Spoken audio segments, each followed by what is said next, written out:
Hello and welcome to the Wisconsin Department of Transportation webcast about the Public Transit Agency Safety Plan. PTASP is the acronym. My name is Ian Ritz. I'm the chief of the transit section here at WISDOT.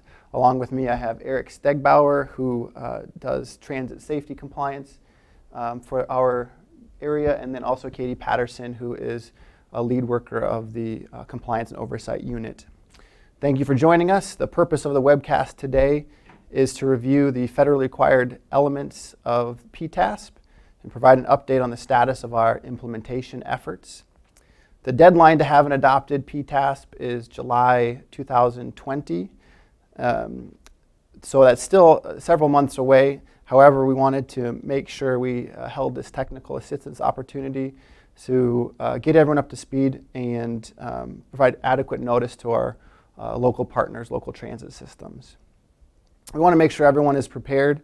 For some communities, the implementation will be fairly straightforward in terms of maybe adjustments to organizational structure or safety practices. However, for other communities, it will be perhaps a more significant implementation effort in terms of updating safety policies, procedures, organizational structure, et cetera. The end goal is to make sure that everyone is compliant, and so we wanted to have this webcast opportunity to check in on these things. The presentation today will be similar in terms of information that was shared earlier this fall at the Transit Association Conference in September in Milwaukee. There will be some updates, and hopefully you have at least some level of familiarity, some level of understanding with Public Transit Agency safety plans, PTASP, where to find information, and so on. So, I hope that information that we provide won't be wholly new or surprising. We have a PowerPoint presentation that we'll get to momentarily. We're scheduled for 1 hour. If we get done sooner, we'll just conclude then. But if the presentation, the event runs along, we can exceed our 1 hour time limit as well as necessary. You will have the opportunity to present questions. You can do it in two different ways. One is directly chatting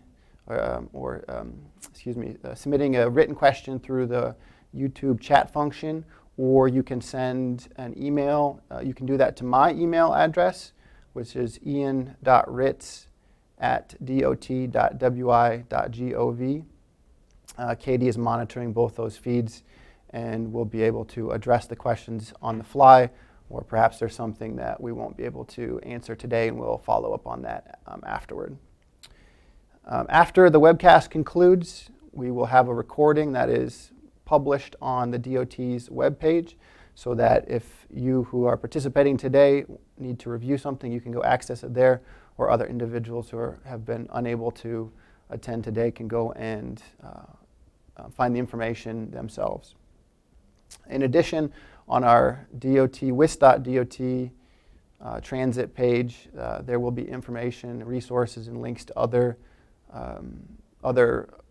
pieces of material for PTASP. So it'll have a link to FTA's Technical Assistance Center, and then other sorts of guidance documents that we have currently available.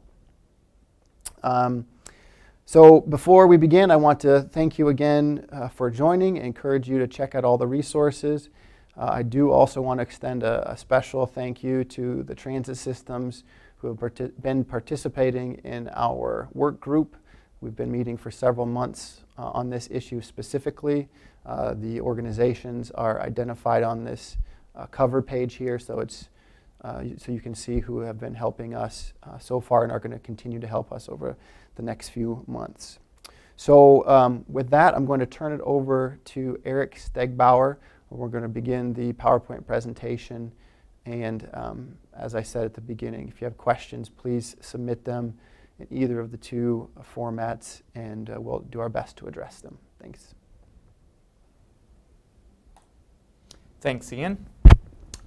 Again, my name's Eric Stegbauer. I'm the State Safety Oversight Manager in the Transit section. So primarily what I do is rail safety compliance for streetcars in the state.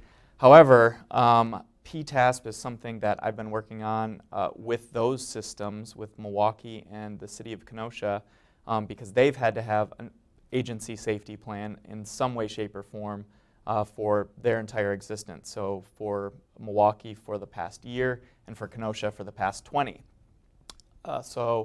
What we'd like to do today, if you take a look at the screen, is we're going to give a brief summary of the PTASP rule. Again, as Ian mentioned before, if you've been keeping up with the PTASP information that FTA has put out, occasionally some of this will not be new, but we do think it's important to summarize the rule and make sure everyone's on the same page. Then we're going to focus in on some key requirements, some of the important features of the PTASP document that you'll be required to put together. We have some information on projected timeline going up to that July 20th, 2020 deadline. And then we're going to focus in on key activities that you should be addressing in the coming weeks and months. So with that, we'll get right into the rule summary. So 49 CFR Part 673 is the regulation that requires the Public Transportation Agency Safety Plan document. And it's important to note that that is what this is. That's what you're being asked to do by FTA. Create a document or a unified collection of documents. And that document or documents will constitute your plan and procedures for ensuring safety at your system. It's very likely that many of you out there have some documents or even a unified plan that does this already. And the good news is, if you do, you're not going to have to necessarily reinvent the wheel. What you may be able to do, as we'll see as we go on here, is just repackage it in a format that makes sure you meet the requirements of Part 673. So, for the things that the rule specifically requires, we can go to the next slide. Proper signatures. That's the first thing, if you want to go to the next one. So the signatures that this document specifically calls out in the regulation is a signature by someone that you've designated as an accountable executive and a board of directors. Now those are not new positions that you need to hire for. Those are roles that you can assign within your existing structure. The accountable executive has to be a specific individual person who has ultimate responsibility for safety and operation of your system. For any of you who have TAM plan responsibilities, it should be that same person. The same person by regulation is required to oversee the TAM plan and the PTASP plan. The board of directors is a little bit murkier in terms of guidance from FTA. So what you're looking for there is an entity, or it could be an individual person who controls operational and capital funding for your agency. It should be a different person than your accountable executive. Both entities, the accountable executive and the board of directors, must sign off and approve the agency safety plan for it to be compliant. Next, you need to have processes related to SMS, or safety management systems. So we'll get into SMS a little bit later on in the presentation, but for now the point we want to make is the safety management system that FTA has sort of adopted as its framework for safety requires certain processes to ensure that they're being done. What that really relates to is making sure that you're documenting in a systematic and organized fashion the things that you're doing to ensure safety at your agency. And again, we'll get a little bit more specific later, but those are required for the document. You can go to the next one. And then safety performance targets. So this is something that my guess is a lot of you may not specifically have, or if you do, you may not have it in sort of the rigorous and organized fashion that FTA's rule is expecting.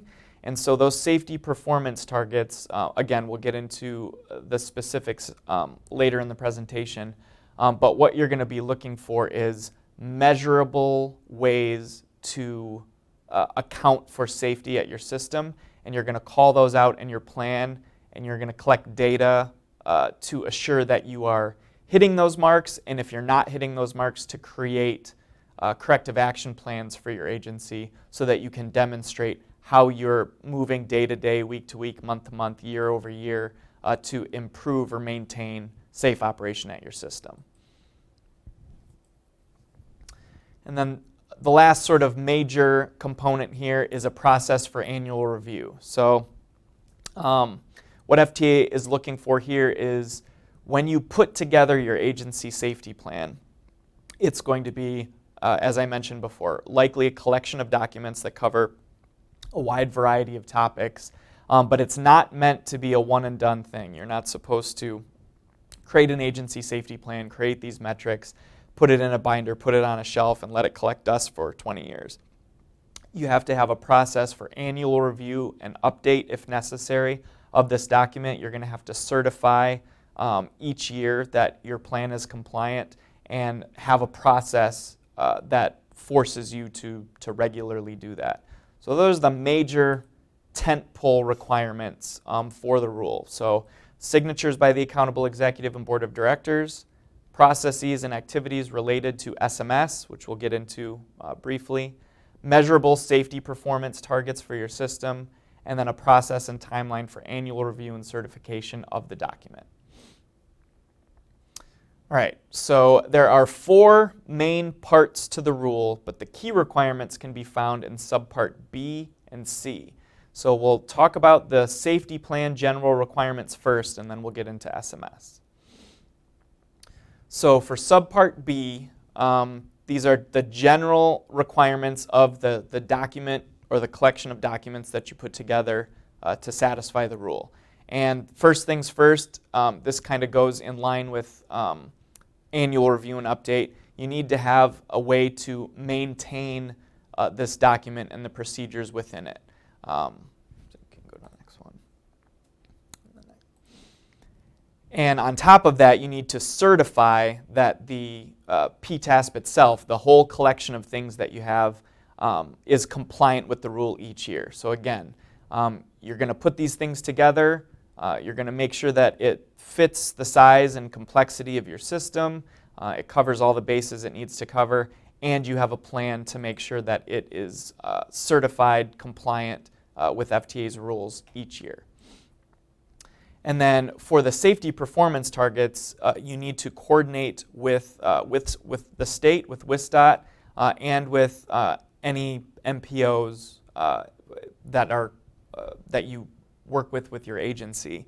The FTA is not particularly specific about what that coordination looks like, but what we expect is that you would share your targets, your measurements, and how you are doing your progress with achieving those with the state and the MPOs as you go along.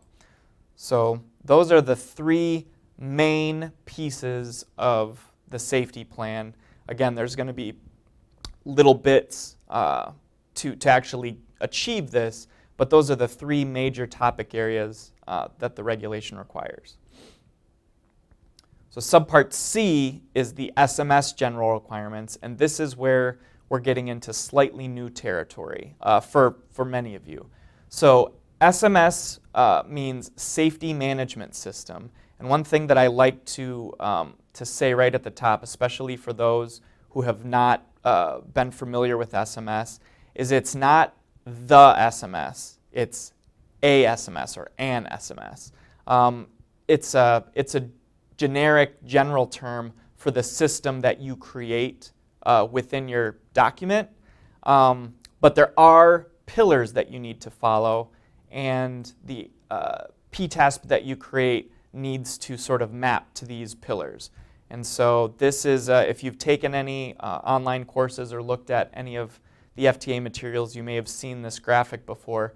These are the 4 pillars of a safety management system according to the Federal Transit Administration.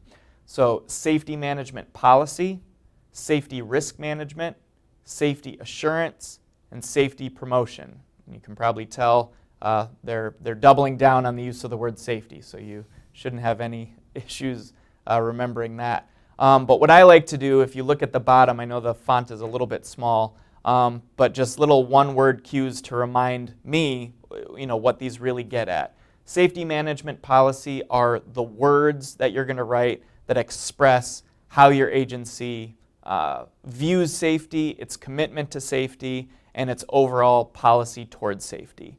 Safety risk management is going to be more the processes that you employ to manage risk at your agency. You're all running transportation agencies, you're moving people around, so there's inherent risk with that.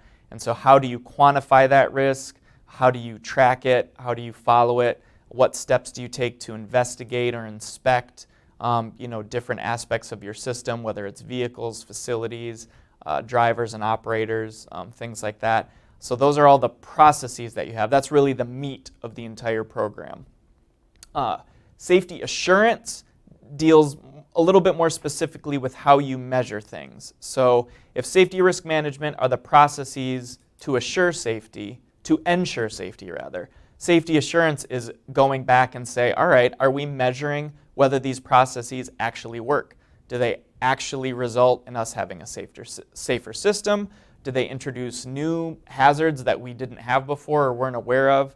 And so FTA is really looking for an extra layer of the process here to not only come up with a plan for safety, but actively monitor it and measure it for effectiveness. And then the last pillar is safety promotion. And what this really comes down to is communication. How do you communicate your safety plan? How do you communicate the words and the processes to all employees? And it really is an all-employee type of thing. SMS, as you'll see if you take any of the FTA courses on SMS, is supposed to be a top-down, system-wide approach to ensuring safety.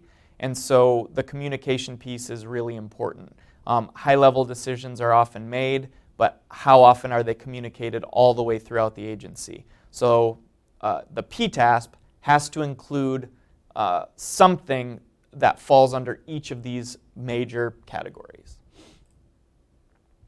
All right, so right in the middle of the presentation is really sort of why we're here and why we're doing what we're doing.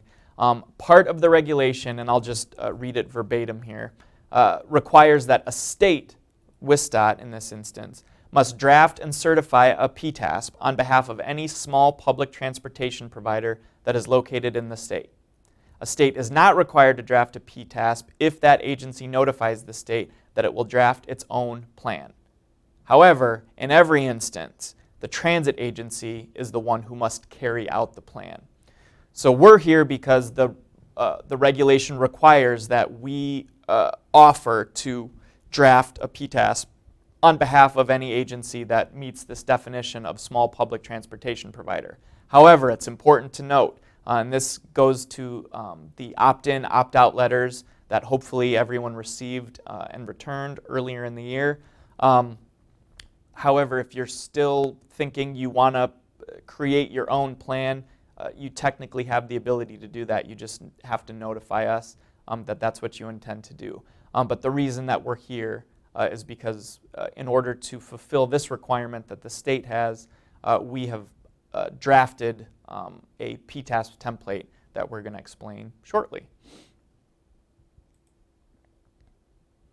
All right, so this graphic here represents the overall timeline that we've been working on, and you can see the various different levels within the timeline.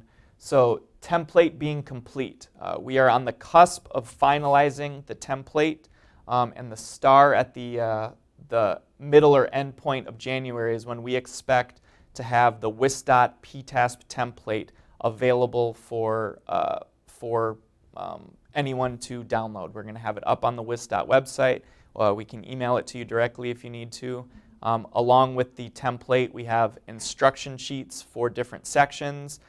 We have sample language where appropriate, and hopefully it's a help to you. And we want to thank, as Ian mentioned at the beginning, the different agencies and entities that have helped us along the way to create this template. We think it's a good one, and we think that it's a lot better than starting from 0. So that should, as long as we hit that mark, that should give you from mid-January through April to review that template and personalize the document to your agency. Just because WSDOT has created a template doesn't mean you don't have some homework. So unfortunately, it's not just a boilerplate that you can adopt without reviewing it. You really do have to sort of dig in to some of your agency requirements, org charts, lines of reporting and things like that, and make sure that the template reflects how you do business and how your operation runs. In May, we're looking for that month to be where you return your completed draft to us for review. The FTA also has a general email, and we'll have a link to that at the end of the presentation, that you can send them a PTASP in process at any time. I don't know what the FTA's timeline for getting those back is, but I know that if you send them to us, we will try to turn them around as quickly as possible so that you know if you have something that's compliant. And then finally, we get to July 20th, 2020, which we'll have in big, bold font later in the presentation. And that is the drop-dead compliance deadline for the PTASP rule. And what that means is you have to have a document that is completed, compliant with the rule, signed by your accountable executive, signed by the board of directors, and effective to be executed. That is what that deadline requires. So hopefully this is enough time. We believe that it is for everyone to get a healthy start on wherever they're at in the process. All right, so that segues directly to immediate actions that you should consider taking, well, immediately. So first, what you're going to want to do is review. The FTA has, again, we'll have a link at the end here. The FTA has quite a lot of documentation about the PTASP out on their website and guidance relating to it. So that can be very helpful, especially if this is relatively new to you or if you have a lot of questions. You can obviously also contact us directly and we're happy to help as well. And then you should also review our PTASP template again in mid-January. When we post that, we'll make sure we send out notifications so everybody knows it's there. But once that's up for review, you should review that immediately. During that review, what you're going to want to do is identify for your individual agency who is the accountable executive, who serves as the board of directors or equivalent. You may not have a group that's specifically called a board of directors, but something that fulfills the general role of a transit agency board of directors. So approving funds, operational schedules, and things of that nature. Again, it's not anything that you have to hire out for. It's something that you can create the role within your existing structure. You're also going to want to identify whatever existing agency documents you have that address the PTASP requirements as laid out in the template. And so really what you're doing there is a gap analysis. Find gaps in your system that you will need to address. So if you're looking at the PTASP template and you think, okay, well, we have a lot of this covered, but then you reach a point and you say, well, we really don't have, a system-wide way to communicate safety changes to all personnel. All right, so that's a gap that you're going to need to address. That's not boilerplate that we can just draft up for you, but it is something that we can help review and help you craft. So after those immediate actions, the deliverables that you're going to come up with are going to be a complete provider-specific PTASP based on the WSDOT template. Again, if you want to go independent, you can do that. You don't have to follow the WSDOT template if you don't choose to. You would just need to let us know in writing that that's your intention. You're going to need the review, approval, and signature of your PTASP, again, by the accountable executive and board of directors. If it sounds like I'm repeating myself there, I definitely am, because that is an important part of the process from FTA's perspective, and you won't be compliant without those things. If you have the document drafted and you have the accountable executive identified, but the process to get a signature is taking too long, or there are questions or things like that, that won't fly from FTA's perspective. So you do need to identify those things as soon as possible so that you have a signature by July 20th. And then the ongoing expectations. So as we mentioned before, this document is not meant to be created, put in a binder, and put on a shelf to collect dust. It's supposed to be a living, breathing thing that goes through regular cycles of review and update. So what you're going to want to develop, and I do want to spend a moment sort of explaining this, what you're going to want to develop are plans for implementing the PTASP throughout your agency.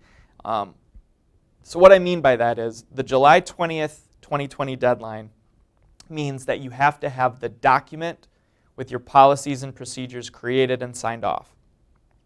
You don't have to have them in place and functioning. You don't have to have them implemented by that deadline. If you did, that's a pretty insane turnaround. So the main thing to get done by July is the document. What you're going to want to develop on an ongoing basis is how you're going to make that document real, how you're going to actually start to do those processes at your agency. So you don't need to change everything right away, but you do need to think about how the document and the plan will change your agency and make plans for how you're going to implement it over time. I've heard various estimates on how long it takes to get a safety management system running at an agency, and I've heard estimates anywhere between 1.5 years to between 3 and 5 years. So your mileage may vary based on the size and complexity of your system, but this is a process of taking your time and making sure that this is something that you can do, not just writing down what you think the FTA wants to hear and, again, putting it in a binder and putting it on a shelf. Finally, what you're going to want to do is prepare for FTA's triennial audits. That's the primary mechanism by which FTA is going to assure compliance with this rule. And so those may be a way off for your agency, but they may not be. I know that's on a rolling basis.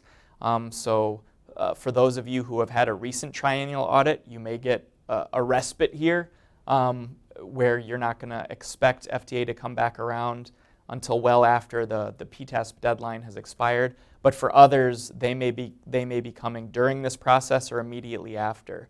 My understanding from listening to agencies who have been through a triennial recently is that they're pretty forgiving about your PTASP compliance at this point, but there definitely are questions about it. So that is something, it's not too early to start thinking about how you will answer questions for an audit based on the requirements.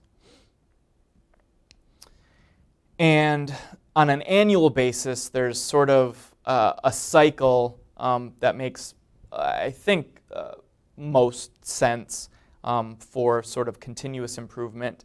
You're reviewing the document and your processes throughout the year. You're implementing the procedures and the SMS activities that you've outlined in the document. You revise them if needed. That's that safety assurance piece under SMS that we talked about previously. So making sure that the processes that you have are actually getting the results that you expect.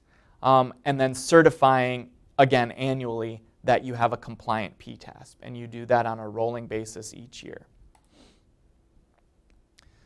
Okay, so for these last few sections, we're focused on the PTASP template sections as they exist right now in the still unfinished but substantially completed WISDOT PTASP template. So each of the areas here are pretty self-explanatory, but I will try to go into a little bit of detail to make sure you understand what is going to be part of that.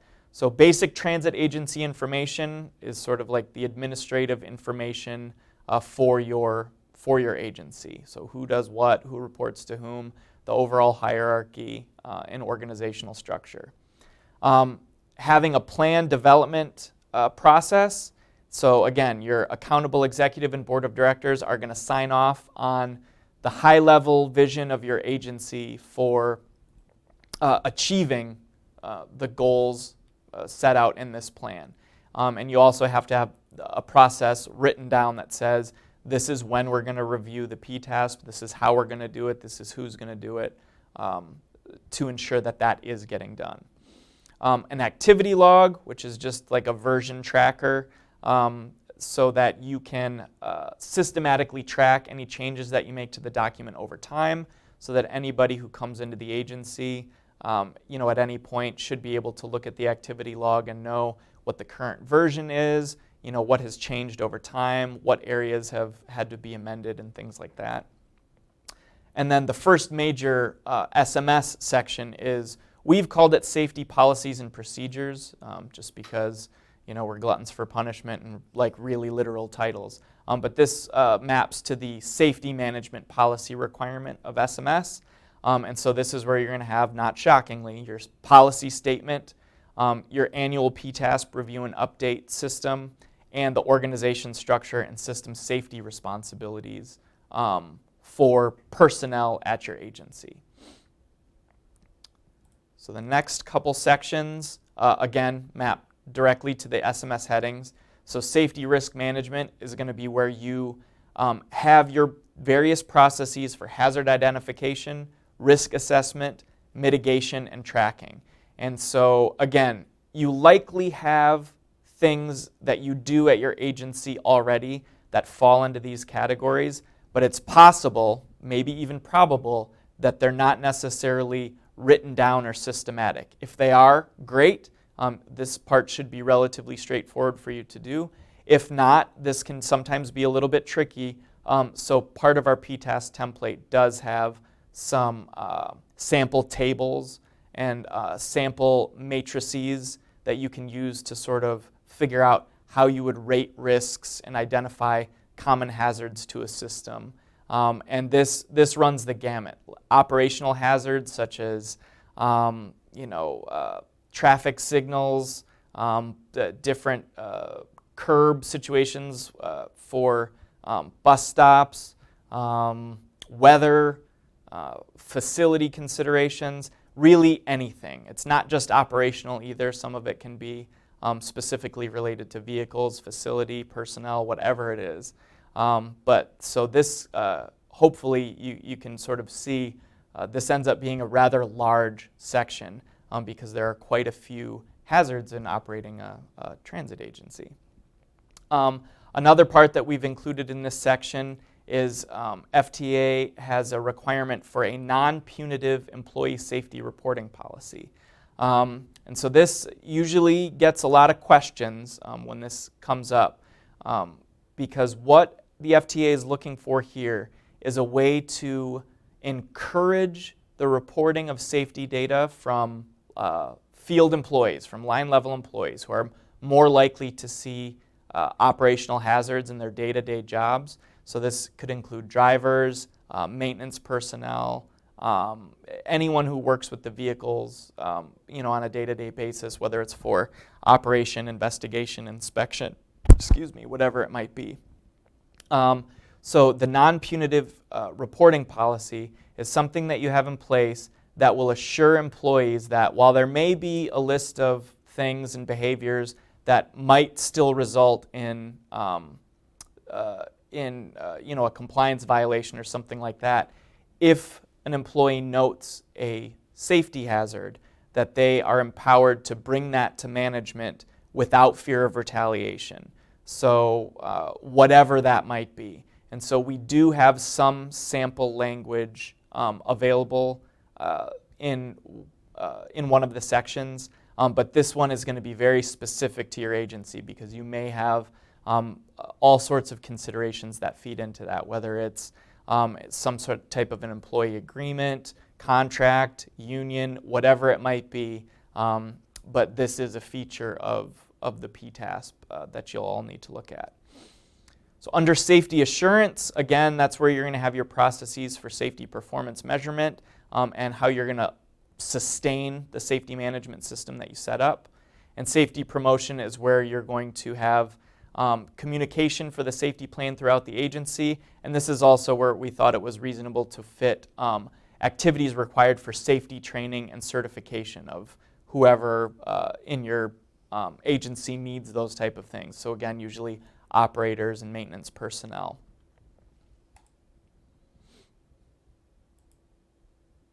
All right, so in summary, and this is a true summary where I'm really just repeating what I've said throughout the presentation. But FTA is requiring, through 49 CFR Part 673, the creation of a PTASP document. And that's a safety plan that covers an agency's plan for system safety, is signed and certified as compliant with that regulation, and is organized using this SMS framework that we've talked about today, so those 4 pillars. The compliance deadline in big bold font, July 20th, 2020. That's the drop dead deadline that FTA has imposed by law, so that's when you have to have this document completed and signed by all the appropriate parties. That's the accountable executive and the board of directors. So it's an important part of this that you need to identify those folks as soon as possible so that you can get this document in front of them in a timely fashion to have them be able to review and sign it before the deadline. So we have 2 resource links here. One of them is the unruly WISDOT URL. And one easy thing that you can do is if you just go to WISDOT's webpage and use the search bar, if you type in transit safety compliance or federal safety compliance, it should bring you to this page. Let's say that again. Putting it on the YouTube. Oh, and also Katie's putting it on the YouTube link, so you should be able to see that. And that is going to be where you can find the WIS.PTASP template in January as soon as we update that, as well as a whole host of other resource links, including links to the FTA. But the big player here is FTA's PTASP Technical Assistance Center. It's a relatively new landing page that FTA has put out, and it really is helpful in wrapping your head around the PTASP requirements. Pretty manageable URL here. It's www.transit.gov/PTASP-TAC. And once you go to that link, you'll see you can click on a few main headings. So we would click on the state DOT, but there's also bus agencies, rail agencies. I think MPOs are listed on there. So wherever you are in the transit agency hierarchy, there's a main link that you can click on to get where you need to go. And that website has a vast amount of resources about creating a PTASP. And in fact, FTA has a PTASP template on the Technical Assistance Center right now. And that is certainly something that you can look at and use. When you see the WIS.dot template, you'll see that we have taken some liberties in using parts of the FTA template, but not all of it. So those are very good resources for you to check out should you have any questions, but you can always feel free to contact us directly. And with that, it's the end of the main part of our presentation. So we can do some questions. It sounds like we have some. And we have Ian, Katie, and my contact information that we'll leave up on the screen here. If you want to reach us by email or phone, please do. And thank you so much for your time. Great. So our first question that we have was, would the city manager possibly be, or could have the role as the board of directors in a city manager / council form of government? So as far as I know at this point, the answer to that question is yes, because we haven't heard specifically from FTA that that is not permissible. We've seen a couple different things across the country where a city manager is the accountable executive, and then a transit commission or a city council or common council is the board. But there's nothing that says that a city manager couldn't be the board of directors as long as you have another identifiable accountable executive. Great. And then the second question that we have, sorry, I'm just trying to sort through everything right here. was, could you please explain what agencies are required to have a PTASP? Absolutely. So the definition under the rule is a small public transit provider, and the threshold that FTA has provided for that is if you operate 100 or fewer vehicles at peak service and receive Chapter 53 funding, so 5307 specifically. If you only get 5310 and or 5311 money, you're currently exempt from this rule. That may change in the future. FTA has left that possibility open. But if you receive 5307 money and operate 100 or fewer vehicles at peak service, that means you are a small public transportation provider, and this applies. Make a slight caveat to that. Thank you, Andy. So Eric is correct. The small urban public transit systems are the folks who we at the state DOT are working with. But if you're a large urban transit system, so communities population 200,000 or greater, or you have a rail transit system, you're also required to have a public transit agency safety plan, but you're required to do those on your own, basically. So you develop your own template and implement it yourself without utilizing a WSDOT template that we certify. So there's two layers. The short answer is if you receive Section 5307 funding, you're required to have a PTASP. And if you're the small bus, then you'll be working through WSDOT. If if you're a large urban or a large bus system or rail transit system, you have to develop your own. I'll check the email one more time. That's all I have so far.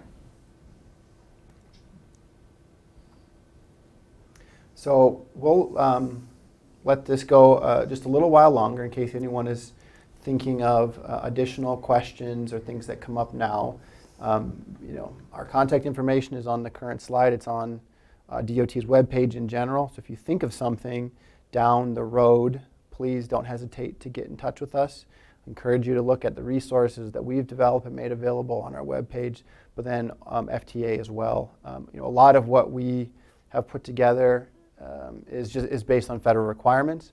So, often if there's a good FTA structure, template, etc., we borrow that. It's something that we've learned over time when FTA comes in to look for different things at a review time is they sort of like to see something that they're familiar with. So where possible, we try to utilize existing materials to adapt them to our purposes. But all that said, at the end of the day, you as your individual community have a level of discretion to customize the format and substance of this plan to your liking. We will have to review it before the July time period, but we wanted to, in putting together the template, we wanted to have some type of structure that was sort of broadly applicable, that a local entity could adapt. So a larger, in Wisconsin we have your larger fixed route bus systems that qualify, so like Appleton or Green Bay, but then we have some smaller bus systems, say like Fond du Lac or Beloit, and then there's also shared ride taxi systems that would have required to do something as well. So like Chippewa Falls or Onalaska or communities like that. So there is a fair amount of variation organizationally and service-wise across those agencies. So our goal was to develop something that could be customized as much as possible across those those diverse types of transit systems. And hopefully when you get into this and are doing it, you find the materials to be user-friendly, the instructions to be user-friendly. That's certainly our aim, and hopefully we achieve that for you. Are there any other questions?